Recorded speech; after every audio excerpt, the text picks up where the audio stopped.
Okay, replace the front cylinder because the packing was leaking, and to repack it, $128. Replacement cylinder, $166.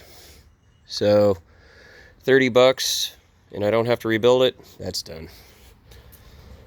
So I pulled apart this hub and replaced the bearings in it, and it was going clunk, clunk. Well, I thought, okay, so just like the passenger side, this gear reduction hub was destroyed. Well, it turned out it wasn't the gear reduction hub. I got 4 brand new bolts all the way around. Turned out that the bolts were loose and sloppy. They were just worn out. They were never tightened up. So they were just making noise. The whole thing was shifting around inside of the wheel rim. So I ended up having to pull it apart and replace it. And while I did it, I ended up breaking off the spigot. So now I got to replace the tube in there. I pulled everything apart all the way up to the center, and thinking that it was the bearing that holds the differential in place. It wasn't.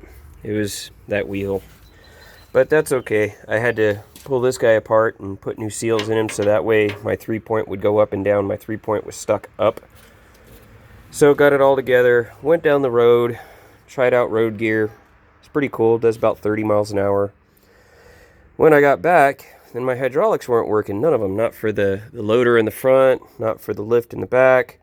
So I thought, hey, I need to add more fluid. It probably pumped everything up and needs some more. Nope, I overfilled it, so now it's leaking over here. It shouldn't be, but there's a seal in between the brake, and inside of here is where the differential lock is, and that was what started the whole thing. There's a pedal there. You see how there's a hole?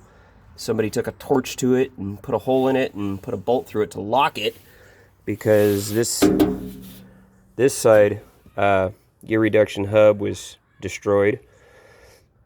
So fix the gear reduction hub. Now I've got to take this side apart and replace that seal.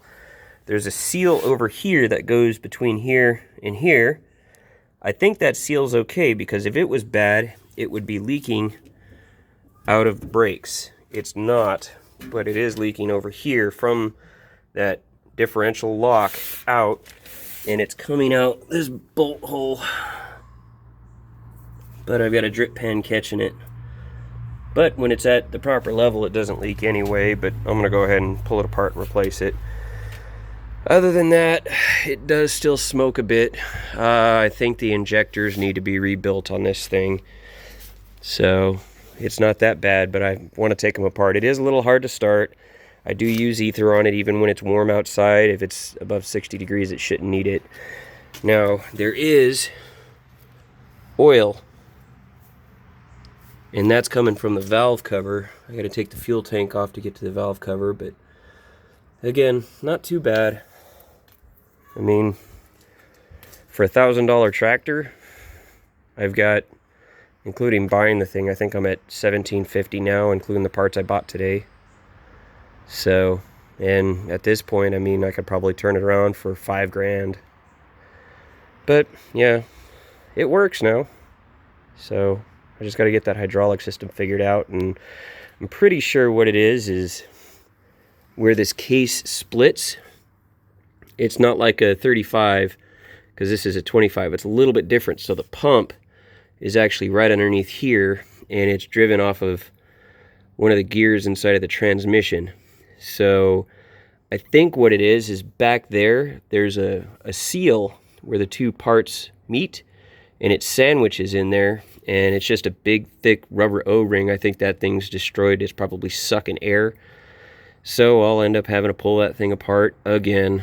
You can see that nice little bead of silicone from the last time I took it apart today, and lift it off and replace that O-ring, put it back together, and try it out again. Other than that, it's pretty well done.